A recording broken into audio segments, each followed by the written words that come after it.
My name is Betsy Hill, and I was born in 1782 in Lincoln, Massachusetts. In 1808, I moved to Ashby, Massachusetts to marry my husband, Job Hill. For 3 years, we farmed his family's land in Ashby, but like most young people, after 3 years, we decided we wanted to strike out on our own.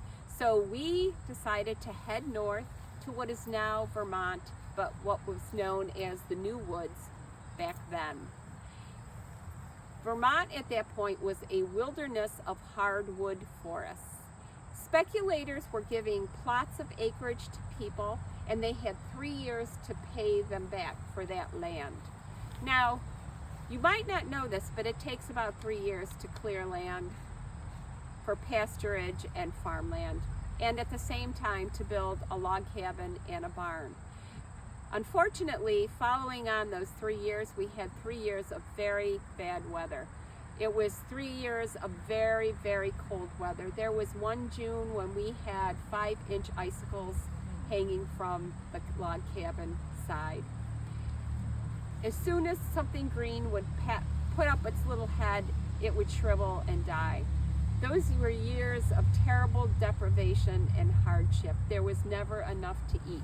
We couldn't get enough to eat for our cow, who gave us the milk to be able to survive. So when we moved north, we had one daughter, Celinda, and then when I was in Vermont, I bore 6 more children.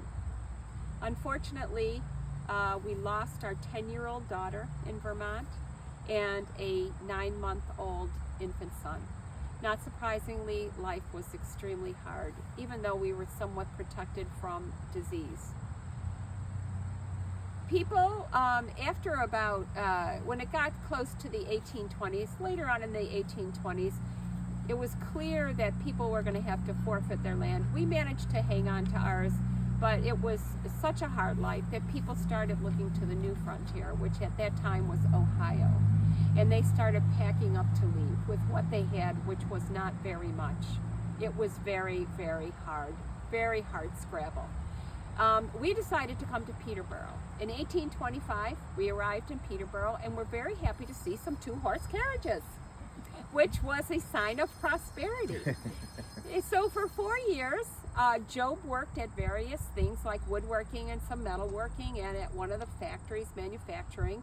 And I worked as a teacher and as a milliner and a dressmaker. I was a very good seamstress, which you had to be if you remember what women's clothes looked like. And but I was able to do that because there were about 1,500 people living in Peterborough at that time. And in order for me to be successful at being a milliner and a dressmaker, there had to be people that could pay for hats and dresses.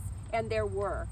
After 2 years, after 4 years, Job and a partner were able to build the first grist mill just north of the Kentucky and the New Benicia, right across from where the library is now.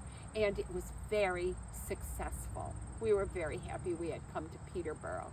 After 2 years of the grist mill being in operation, we were able to build a substantial brick house, the first house on Summer Street. We were able to start putting some money by to educate our children. The girls helped out by working at the Phoenix Mill, and we sent our son to Exeter Academy. They also helped with their brother's education. Now, if you look at this portrait, this is me, no surprise. This is Celinda, who was very interested in reading and writing. She wrote poetry all her life, and she wrote some of the narratives that you will read about life in Peterborough. This is Carolyn. Carolyn was very interested in art. She painted this portrait. So this is a portrait of our family. Charles, unfortunately, died when he was 23 years of age. I suffered from a condition called scrofula for most of my life, which I understand is a chronic form of tuberculosis. For the last 20 years of my life, I was somewhat incapacitated and needed care.